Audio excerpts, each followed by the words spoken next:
So guys, Wike has come out to publicly declare that he is an asset to Tinubu. Nigerians are wondering what kind of asset is Wike to Tinubu. Anyway, before we get into that, let's take a look at some of these headlines. So guys, according to this headline, it says Obi visits flooded Niger community, donates 20 million naira, trailer of grains to victims.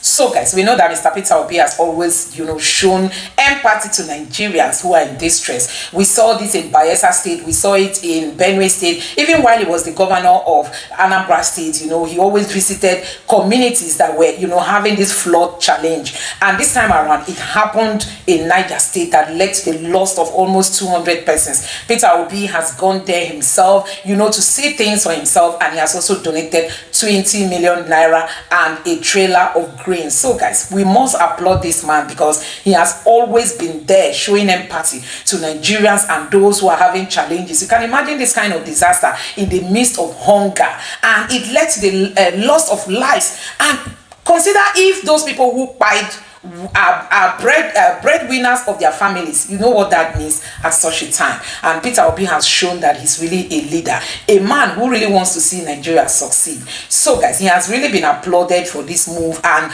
there have been calls for other politicians and other well-meaning Nigerians to also come and help those in Niger State. So guys, moving away from that, I'm going to allow you to take a look at a video where Orji Kalu refused to talk about Peter Obi. Possibly, is this scared? Some people said he's afraid to talk about Peter Obi because of the force Obi is associated with. I mean, the obedient force around Mr. Peter Obi, because he was asked by Shehu of Channels Television to comment on Peter Obi. He said Shehu tried to convince him. He said, I will not talk. I will not talk. Nigerians are like wondering what is happening. I'm going to allow you to take a look at that video. Don't also forget that Dr. Abati came hard on Wike after he criticized Amechi. In short, Dr. Abati is telling Tinubu to be very careful of Wike because Wike is equally going to betray him. He's just there for his own political gain. Outside politics, Wike knows no friend. So guys, you are going to see this video for yourself and let me know your thoughts in the comment section below. Please don't forget to subscribe and turn on the notification bell. Now take a look. A very good brother, Peter Obi, thinks that he was rigged out of that election. I'm not going to discuss Peter Obi here. I've told you. There are those who think that is going to be the next president of Nigeria. I'm not going to discuss Peter Obi here. It's just... So that's your brother? Yes, of course. Where is solidarity? There's no solidarity. I'm a member of APC.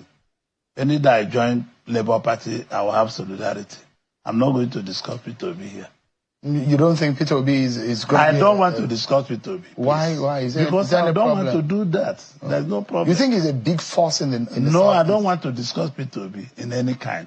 Are you afraid to discuss Peter Obi because you know that he's a big political force? Listen to me. I can discuss Tinubu. He's the leader of my party. I'm not a member of Labour Party. Any day you see members of Labour Party, you can ask them about Peter Obi. You're a Southeast leader. Yes, I'm a Southeast leader. You're a big voice in the Nigerian politics. I'm a big voice in the world economy and Nigerian politics, but I don't want to discuss Peter Obi. Did he offend you? No. Or you're just afraid? Because you are the one who said, according to you, this is what you said. You said that your party, APC, not afraid of opposition coalition. Well, so why are you afraid to talk about Peter Obi? No, because I don't want to discuss him. I'm taken aback by the quest of this government sometimes to show that they are working. See, if Nigeria works, I will be the first to come celebrate. But they're trying too hard. It's not working. The data is there. The first quarter of the year, how much came in FDI? The numbers are there. Was it 50 billion? So this talk about 50 billion commitment, Vimbai, who celebrates commitments? Who celebrates commitments? We celebrate actualization. When the money comes into the economy and we feel it, we'll celebrate. But these attempts to justify the trip, are they also going to justify the president buying a very big jet? That till today, they've not told us how they passed it through the National Assembly, that Eyinaya Abari be berated, that they didn't see anything as senators on their table. We want this country to do well, but this attempt to talk and try to justify this thing when it's not working, FDIs are not coming in. Business climate is tough. Did FDI used to come in? Yes. Many years ago, we used to be first 5 on the chart of FDIs. But today is not coming in. Can we celebrate them for something? Yes, the Shell deal, I've talked about it, Bonga, many times. But you celebrating 50 billion in FDI commitments, it's not FDI. It's best you celebrate the 50 billion because I also need that money to come into the economy so it can permeate. Because we'll see the difference if $50 billion comes in to an economy that is less than $200 billion now. Secondly, as regards Minister Wike, saying he will support President Tinubu and nobody can tell he's not a member of the PDP. I'll speak some Yoruba and I'll translate it to you. There used to be something that used to happen in churches back in the days. Some people still wanted to do their African traditional religion and still going to see their babalawos and stuff. But they wanted to hold position in church. So I remember back in the days in the church in Niger, they used to make an argument. The argument was the Igbagbo Nikamasha Hajo argument. That means I'm a Christian does not mean I should not still delve into other sources of spirituality. That's exactly the argument Wike is making. You're a member of the PDP. You say nobody can stop you from being a member of the PDP.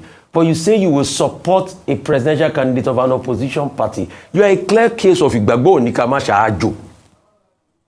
You are lukewarm. And the Rotimi Amechi you are attacking that is saying is hungry. Nigerians are hungry. The stats are there. 2019 over 40%. 2024 over 47%. 2025 they said 13 million people get into the poverty net. The empirical statistics are there. Why? You devalue the lives of the people. There's mammoth inflation. The World Bank, IMF is predicting over 37% inflation in the coming years. There's a lot more hunger in the land. The other day, Orji Kalu was on television. He says, we know the people are hungry. So, and you trying as much as possible to, say otherwise and say, what's it called? Former Governor Amechi has enjoyed the good of the land and all of that has been this. Has Mr. Wike to not enjoy the good of the land? You started also as being local government chairman. You became minister. You came back to be governor. You too, you have enjoyed the good of the land. And if you are asking him, what has he done to solve poverty? What have you also done to solve poverty? Minister Wike was governor here when I tackled him with empirical facts that his state has one of the highest unemployment rates. He disputed the MBS figures here. The interviews are there. Go and play back empirical facts. So what has he done to stop poverty? What has he done to stop squalor? So him and Amechi, they have both been in the political class. It's so easy to point fingers, isn't it? Okay, what Rufai is trying to explain to you in the literature is called religious syncretism. And it is represented by the African church in Nigeria, where they mix one form of Christianity with another form of religion and belief in God, which has been well explained in the literature. But let me come from a dramaturgical point of view. When we teach students dramaturgy, we talk about flaw of character as a major trope in tragic stories. It's called either amasia or hubris.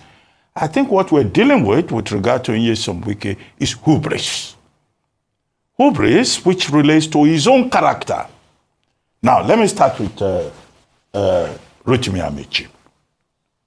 He says Rotimi Amechi is hungry for power. He could not deliver 10% for Atiku in the 2023 election. He could not address hunger while he was a minister or while he was a governor.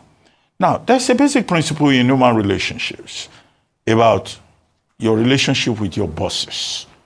I think that Nyesom Wike is very rude, disrespectful, because Rotimi Amechi is his boss in politics. When he was local government chairman, or was he councillor, during Amechi's second term, it was Rotimi Amechi that helped him to become local government chairman at Obio Akpo local government area. He subsequently became chief of staff to Rotimi Amechi.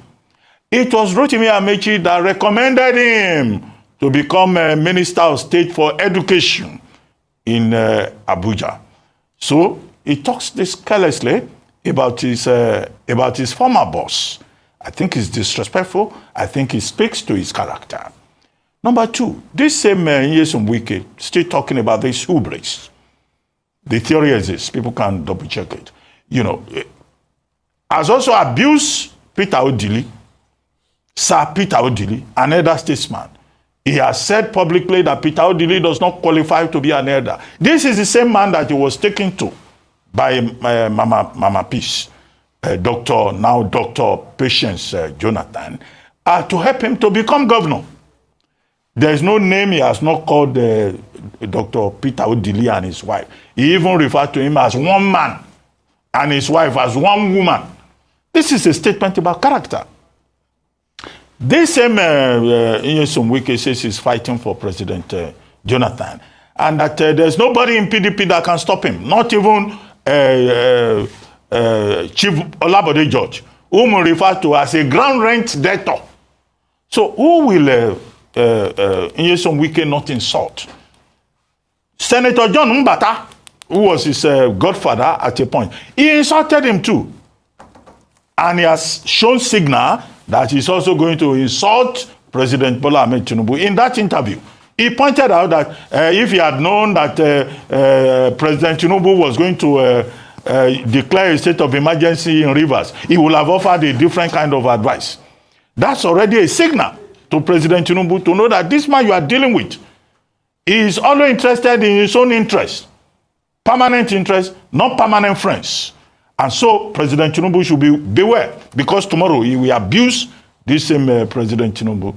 He says nobody can touch him in PDP. Okay, what does that mean? He's saying that, yes, it's possible for a man to be everywhere as long as his personal interest is involved. So these are the questions to be raised about the hubris of Nyesom Wike. I think that is the major issue. That is the story. That is the story. Now, as for foreign direct investment, Shola Enikan Olaye, that's the correct pronunciation. Ambassador Shola Enikan Olaye. Yeah, I worked with him when I was in government. He was then in the Ministry of Foreign Affairs as Ambassador in situ. He's a very decent man. He is saying that President Tinubu has attracted investments worth about $50 billion to Nigeria. Well, he's right on that score. I always say that the president is the chief foreign policy officer. I don't criticize any president for traveling and all that. And we have seen under President Bola Ahmed Tinubu a commitment to the promotion of Nigeria, a repositioning of Nigeria on the global stage. After a period of 8 years hiatus and inaction by the Nigerian government. So the only problem here is that all those promises, either from Afrexim Bank or Indorama or Coca-Cola or the trips all over the world, 36 trips since May 29, 2023. What the president and the government needs to be told is that, look, yes, FDI can come in, but most of those FDIs, they are promises. They are expressions of intention. The Federal Ministry of Foreign Affairs and the presidency will have to follow up on those promises. And that's where our foreign policy process has a problem. Nigeria does not always follow through. We don't have enough competence to know that when people express an intention, you have to follow up.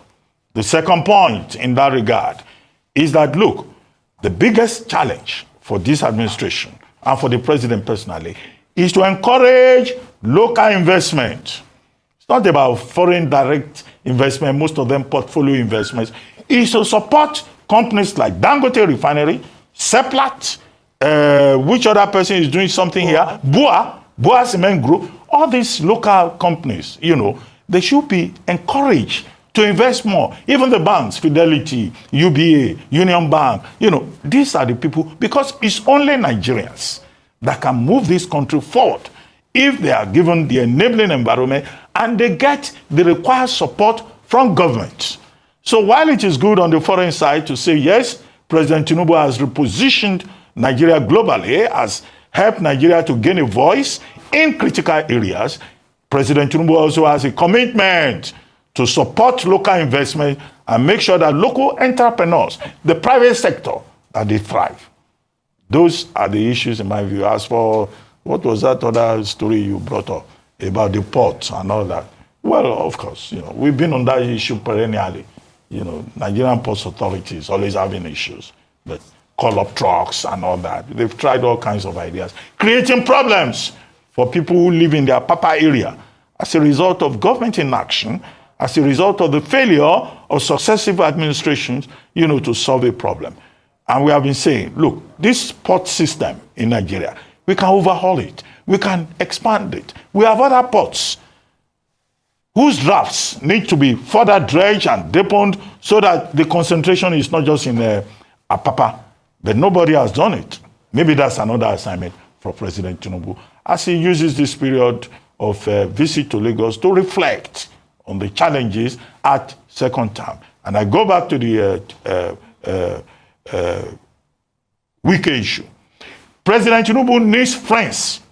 He doesn't need enemies in second term as he moves towards the remaining 2 years of his first term.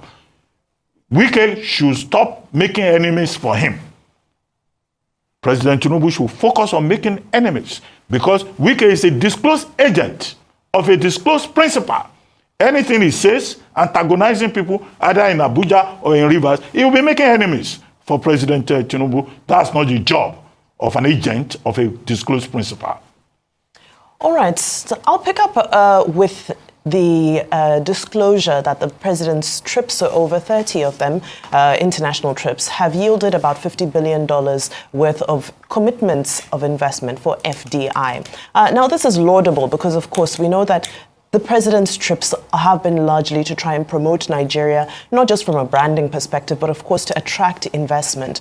However, it's challenging to dissect this issue because we heard from the Central Bank of Nigeria just in April of this year that FDI into Nigeria has declined by 42%.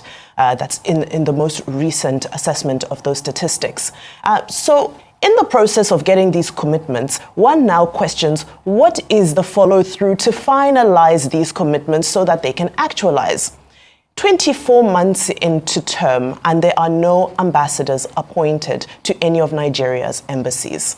Now, this is hugely unfortunate because this is what the role of the ambassador is supposed to be, to ensure that this engagement carries on beyond the president's visit. Yes, the president's visits are important, but the reason why we spend so much on embassies, diplomats, and ambassadors globally is to ensure that this work can continue to flow on a daily basis. Now, you'll find that most of these people who make the massive investments are not prepared to deal with a charge d'affaires or a consul general. They want to see a representation of the president himself in a foreign land, and that is embodied in the role of an ambassador.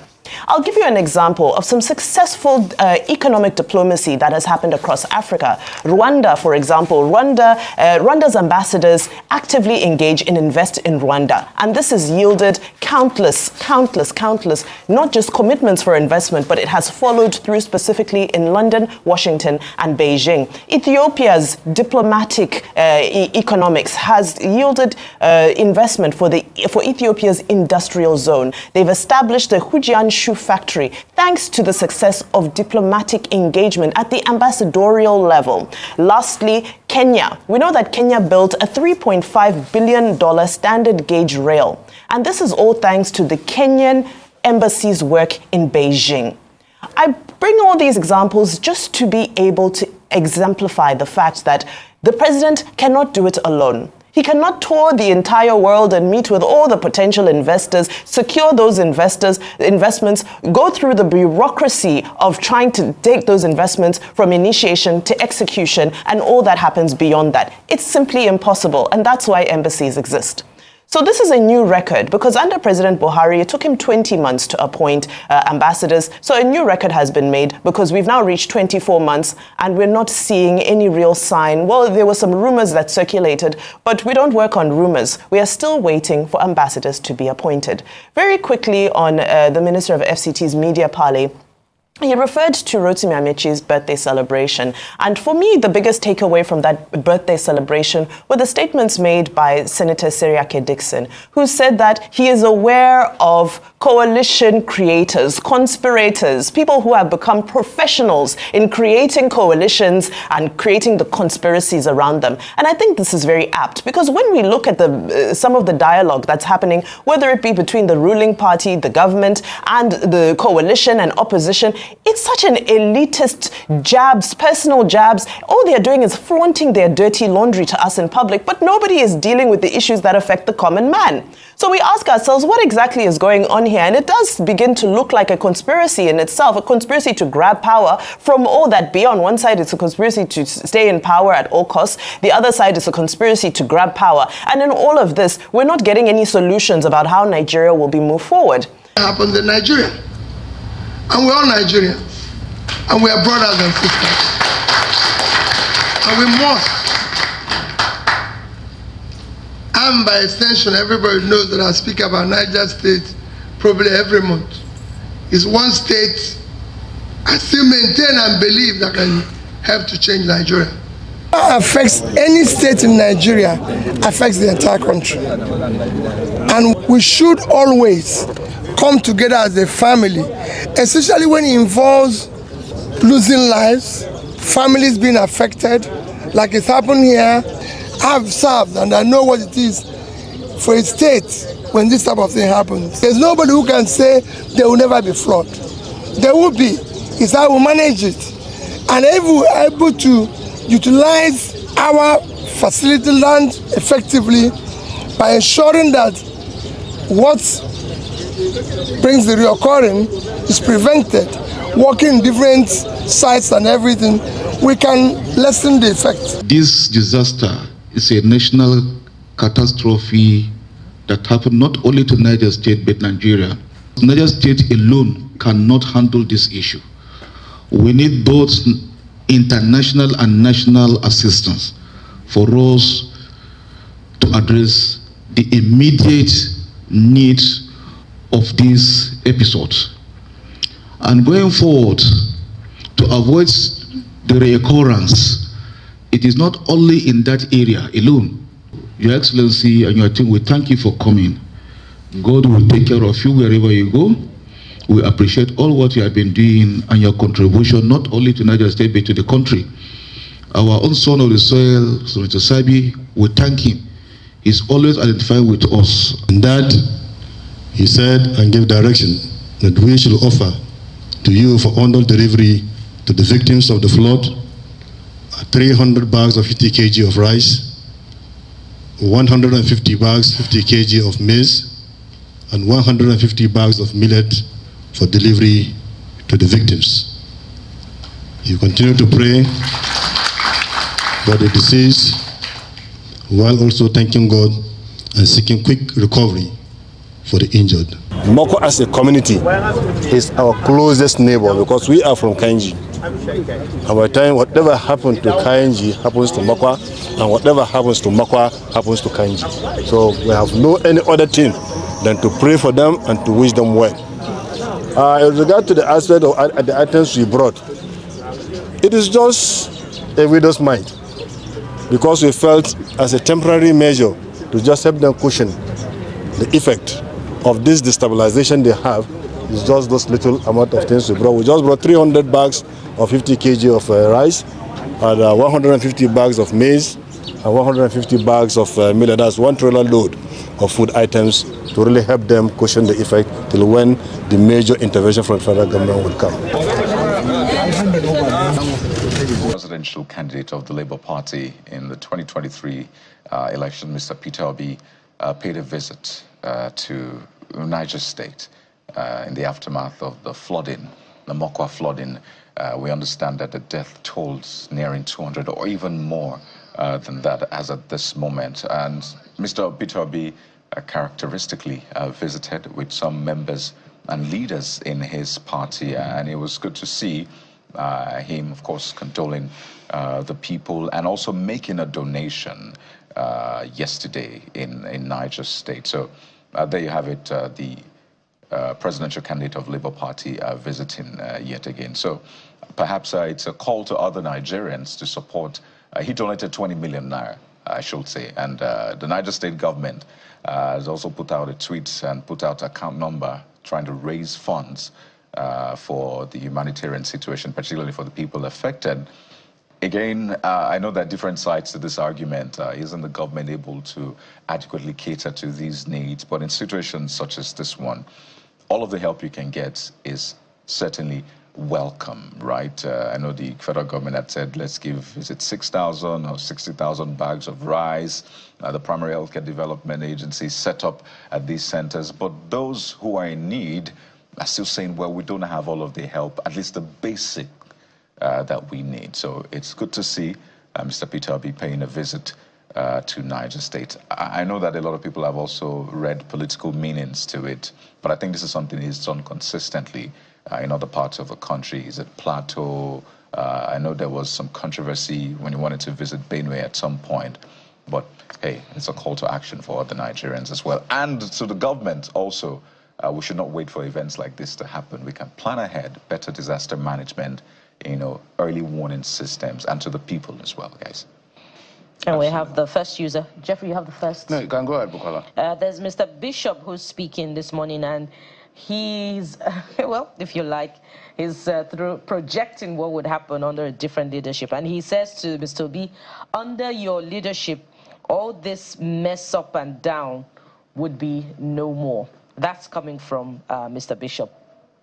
Kaide, you have the next one. Just to be clear, do you mean that there will be no natural disasters if you were president?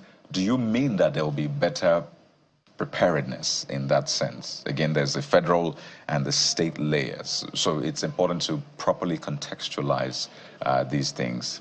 Yes, it may have a direct line to Providence, to Mother Earth, saying, well, disaster shouldn't happen during my time. Maybe it does. But it's important to also know that other people have responsibilities, the governors, subnationals, lawmakers, and all of that, to ensure that some of these things are really dealt with. The next user, Maurice Moye, saying, I sincerely appreciate your unwavering dedication to the people of Nigeria. Your efforts exemplify a profound commitment to service, he says. All right, this is coming from Joe Jeffs. A true leader who have empathy and compassion for his people. Peter Obi, be ready to drive Nigerians to the awaited Nigeria that is possible. This is currently campaigning, right? The decision-making balls must end at your table. Decide the future of Nigeria. We appreciate your generosity and effort. So as Kayode said, whether this is politically motivated or it's just his humanity, all are welcome. But we cannot take away the political element as well, because this is all part of the political PR to keep visibility as far as this is concerned. And he's done quite a bit in staying visible in the eyes and the mind of people, either by his pronouncement or some of these visits. So it's a twin humanitarian effort as well as a political PR. Well, from here, we'll be taking the big stories, front pages from the online space. And we're rather spoiled for choice this morning, but we'll be starting with that trending comment, well, quite a number from the interaction of the Minister of the Federal Capital Territory with pressmen yesterday. Okay, we're told that that is not quite ready at this point in time. Let's go to, okay, we have that ready now. So let's take that and then we'll come back and take your comments. You are talking about Rotimi Amechi? Yes, sir. And you have been specific. I don't know how a man will choose his 60th birthday to tell lies. It's unfortunate. Of all time, it's your 60th birthday that people are celebrating you. You used to tell lies to Nigeria. You are hungry. Let us tell ourselves this. He was Speaker 1999 to 2007. Yeah. And if anybody knows, he was the most pampered Speaker. Then he was reading law in London as a Speaker 1999 to 2007. He became a governor 2007 to 2015. He was still reading law in London. 8 years as Speaker of Rivers State House Assembly. 8 years as Governor of You never talked about hunger. You became a minister from 2015 to 2023. 8 years, super minister, transport, where you were borrowing money for exit bank loans. You didn't talk about hunger. 2 years you have left office. I'm in coalition because I'm hungry. You're only hungry of power. And that shows failure on his part. How do you look at it? How do you insult Nigerians? How do you trivialize the issue of hunger or poverty? Well, an interesting perspective from Nyesom Wike, the FCT minister, is an interesting individual. Love him or hate him, he has an interesting perspective to things. But guys, what I see here is all of them being politicians. At the end of the day, whether it's Nyesom Wike or the president or Rotimi Amechi, they're all politicians. So don't be confused or swayed. All these are political rhetorics. So we'll have to focus on the substance. You know, him being cheeky there, talking about Rotimi Amechi being hungry for power. They are all hungry for power. If he wasn't hungry for power, the issue in River State, for instance, may not have been, because he wants to manage the structure. He put these people in power with the resources, his or the state, whichever you want to look at it. And as far as politics is concerned, politicians are concerned, they want to be relevant. And so it's also the interest in power in that sense that is causing the upset in River State. So he's also a dramatist person in River State. So when you talk about people being hungry for power, and Nyesom Wike, Amechi, all of them are all hungry for power. If not, they would not be there. But what is important to us as a people is for the substance of the matter. Is there poverty in the land? Yes, there's poverty. The government is explaining to the effect that this poverty, they understand why it's there because of the twin policy. And people are saying 2 years down the line, when is this going to be over, or some level of reprieve? I think that's, for me, guys, what I want to focus on. Because whatever is said there, they're all guilty. The president, Rotimi Amechi, Wike, all hungry for power, fact for fact. And they'll keep trying to stay in power at the end of the day. So that's a non-issue. But the pain as it affects the people is what is primary to all of us. Whether the opposition is cashing in on that pain is a different kettle of fish. But the lived-in reality of human beings that are citizens of Nigeria is biting hard. And that's, for me, what I want to focus on as far as all that statement is concerned. Absolutely. And I think we've seen a trend, particularly for the former governor and former minister. I recall last year, I think it was in October, when he was saying that he couldn't afford diesel again. Right. And I know a lot of people came for him saying, well, this doesn't add up. First, super minister. But lest we forget, I know they also say governor. Exactly. I know they say ministers are equal in the cabinet. We say that just to make everybody feel good. But when you look at the budget that the ministers handle, then you begin to understand why some people are called super ministers, right? So if you have a minister who works and you know what goes on in that ministry in terms of the constructions, the loans and all of that, you understand why it's called a super minister.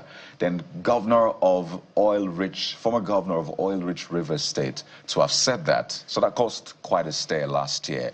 And this year, yet again, he's saying he's hungry. So I think there's been that consistent trend. Is he trying to pass a message beyond that? Because we know that he's not hungry. Certainly. I mean, take a look at how much... Thank you for saying that. No, of course. I mean, how much did it cost to rent the hall that was used for that event in Abuja?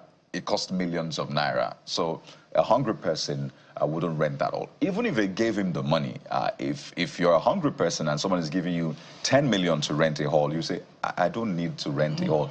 Give me the 10 million naira cash. We'll do Zoom.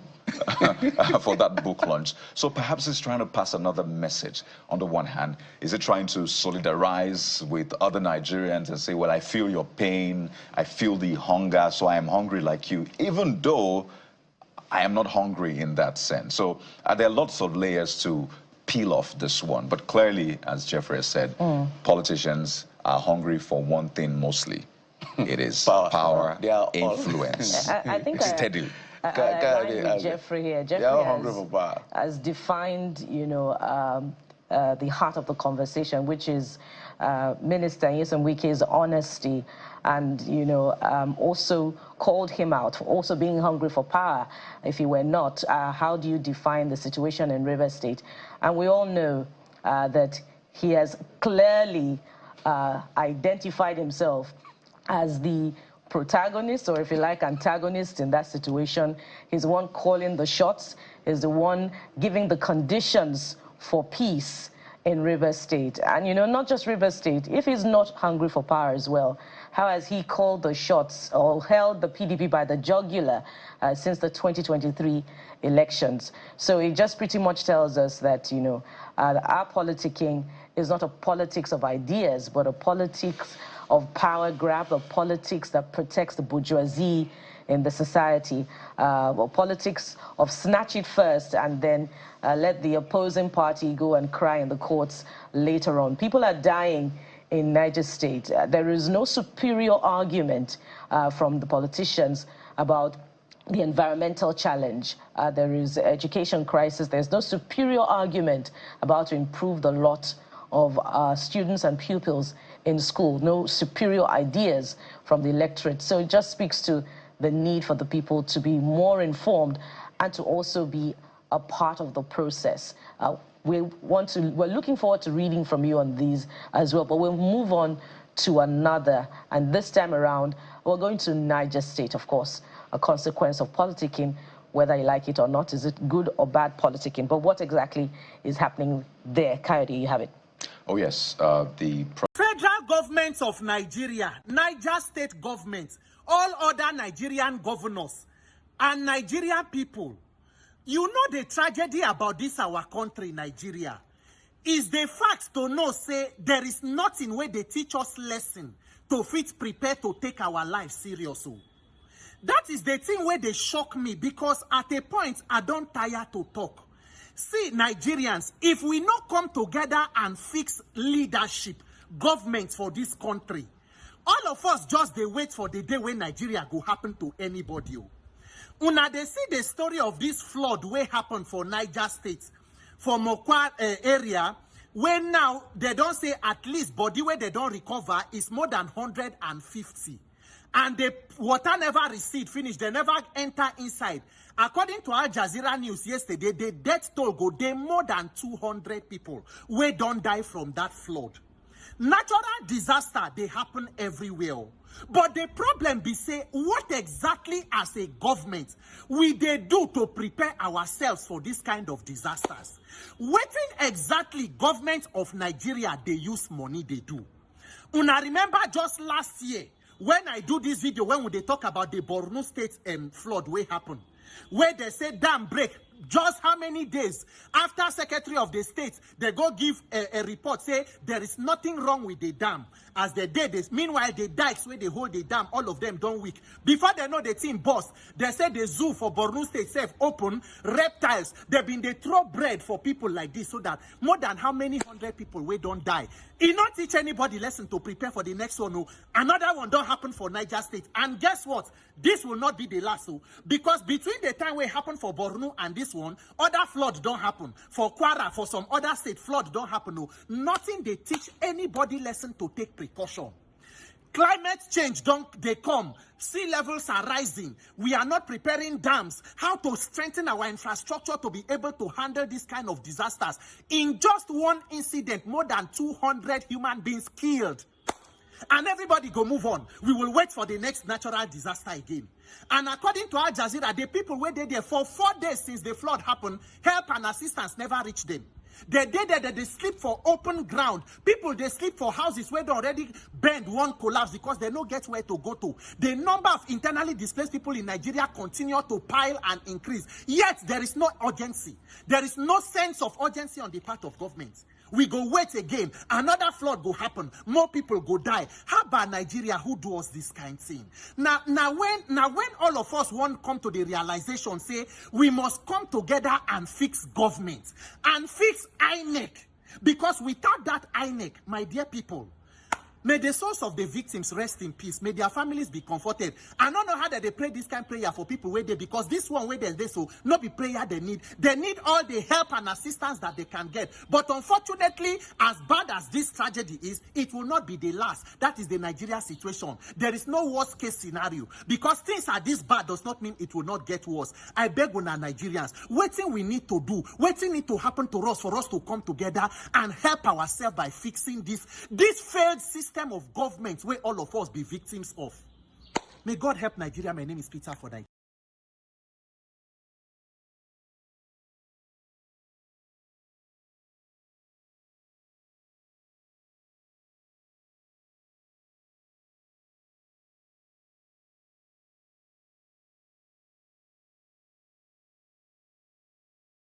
So guys, back to Peter Obi visiting Niger State. Honestly, Obi has been that man who is known for empathy.